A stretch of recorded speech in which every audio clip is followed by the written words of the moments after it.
This is your Lake of the Ozarks fishing report.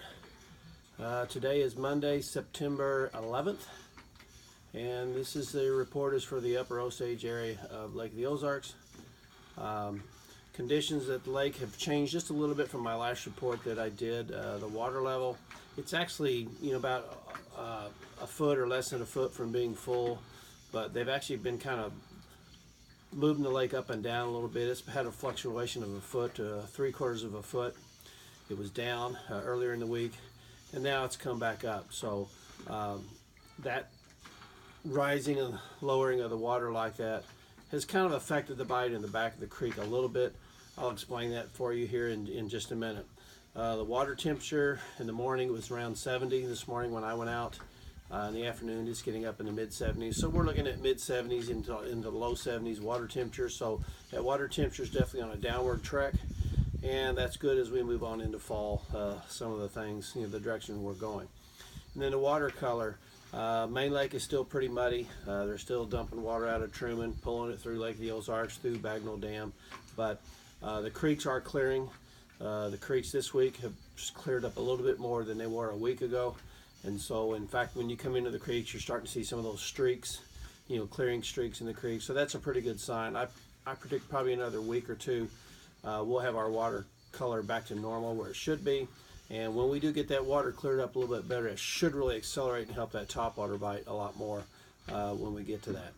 So that's the water conditions, is what's going on right now. Let me talk about that back of the creek pattern, since I've already mentioned it. The back of the creek pattern, because that lake has gone down, it's come back up, it's gone back down. You can still catch fish in the back of the creeks, but I'm not really seeing the abundance of shad in the back of the creeks that we were seeing in my last report. Probably because they did pull the lake down a little about a foot. So what it did, it just kind of pulled those shad and fish out away from the back of the creek a little bit. And usually they're going to pull out to that first little area that gives them a sanctuary of close to deep water. It does, and it may only be just the back third of the cove. But if there's a secondary point back there, or a little bluff wall back in that creek, those fish will just kind of pull out to that area and just kind of hang out and wait and see what's going to happen. So anyway, what's happened in the back of the creek is that it's kind of pulled the shad out, but as the lake has come back up, those fish haven't really truly left. Now, I am catching fish in the back of the creeks, but they have been smaller. The bigger fish I've been catching more halfway in the middle 2/3 of the creek. But one of the things I have noticed in the back of the creeks is that there is a lot of bluegill still kind of hanging around in the back of those creeks. So some of the lures that I'm using to pitch docks in the back of the creeks are, especially around those bluegills, is I'm always, of course, I'm pitching a brush hog, and I'm dyeing the tail a little bit of chartreuse lighter, because if you look at the bluegill this time of year, their tails get a little lighter. And what I dye it with, I just use the liquid Spike It garlic dip, and I just dip the tails down in there and then pull it out, let it dry, and then it's ready to use. In fact, what I do when I do it the night before, I'll just dip a whole bag of brush hogs. Is what I'll do. I'll just dip a whole bag of Zoom brush hogs, and that's what this is. You can buy them like this. If you go to the store, they don't have any. I like to have the Spike It, because I'll also use that in the pinchers of my craws and other baits. Paint a line down a swim bait with it or something. So that's why I use the Spike It. So that'll kind of give us a little bluegill imitation in the back of the creek. And then I also take a jig that'll have a swim bait on it. I take a 1/2 ounce zapper jig. I put a small Swimming Shad Junior. I think it's called Swimming Shad Junior. Anyway, it's a small swim bait with the paddle tail that Zoom makes. And then I dip the tail in chartreuse dye also.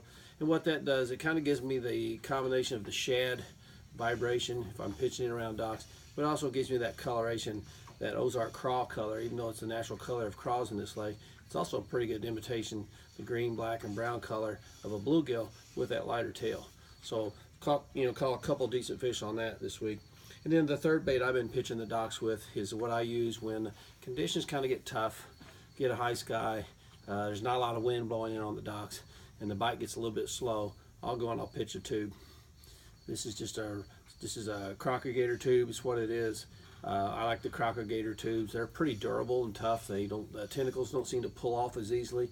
And I'm actually pitching this on a 3/8 ounce head, and has a little wire weed guard on it, so it allows me to pull it over cables or whatever, wood or so whatever, if it's in the way. and I can pitch that around. But I use this bait when conditions kind of get tough and there's no wind, you know, just kind of a good bait. Just kind of let it go and just kind of let it free fall and pendulum back towards the dock. Now, where am I pitching these things at? I'm pitching on these flat docks, these shallow docks on these flats in the back of the creeks. If you'll get on my Facebook page, I've got some specific pictures of docks and shady corners and shady sides of docks, and I'm pitching them in. But I'm pitching these in the very, very tough and hard to reach spaces. I mean, you got to pitch them in an area between the dock flotation logs, between that wide, and I'm even pitching them in areas that are as skinny as that wide. I caught a couple keepers today. Just pitch them in. It was actually in a jet ski lift where there was a chain attached, and there wasn't that much space. Just kind of pitching in those little tight areas. And the darker the area, it seems like the bigger the fish seem to hang out in those darker areas. So those are the lures I'm pitching in the back of the creek.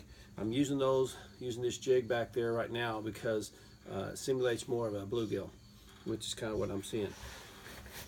Now, secondary points are good right now in the creeks, and you get about halfway back, get a secondary point where shad's close. There's probably going to be fish that you can catch. I'll still pitch a dock with those same kind of lures, but if I do get breeze or wind, then I can throw a spinnerbait. I can throw my square bill crankbaits. I can throw those. And low light conditions, I can throw my top waters. You know, my whopper ploppers and my buzz baits. And we'll talk about these lures in just a second. So that's kind of what I'm doing in the back of the creeks. If you know, brush piles, I can pull that brush hog through the brush piles. I Texas rig my brush hogs so I can pull them through the brush piles. You still, the 10-inch worm, power worm, still a good choice to use. Some guys are using shaky heads with trick worms on those. There's a lot of lures you can use. You know, instead of using a square bill, if you like to throw a rattle trap, you can throw a rattle trap. Chatterbait's another good choice. But I like to limit myself just to these baits, just so I kind of don't have too many rods on the deck. And then as you move out on the main lake points, that water is a little dirtier out on the main lake, so that bite is slowed down tremendously from where it was before the lake got dirty. But if I'm pitching the docks out there, I'm going to really use that tube a lot.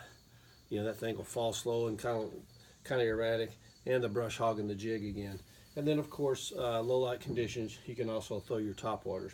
Now, there's another bait if you just want some fun fishing out on those main lake docks, especially when you get on some marina docks or just some bluff end docks. If you want some fun fishing, and they're not really going to come up and hit a top water, they might hit a fluke. Now what I've got is just a zoom fluke right here, white. It's pearl color white, is what it is. I've got a standard just 5/0 hook on here, but then what I've got on the hook also is a treble hook, and this treble hook, it'll come right off. I just take the treble hook, slide it over the main hook.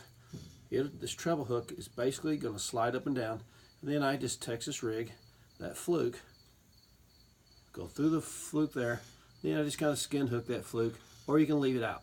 If you're going to fish on those dock corners and there's no cables or anything in the way, you can just leave that hook exposed. You'll get more hookups that way. And then that treble hook is going to slide back and forth, kind of give it a little bit of a clicking action, but it also kind of gives you, it's almost acts kind of like a trailer hook too. But that's a lot of fun fishing you can do, and that you just throw that out there and just let it sink about a foot, and then just start jerking it, and that fluke will dart back and forth, and it'll trigger some strikes.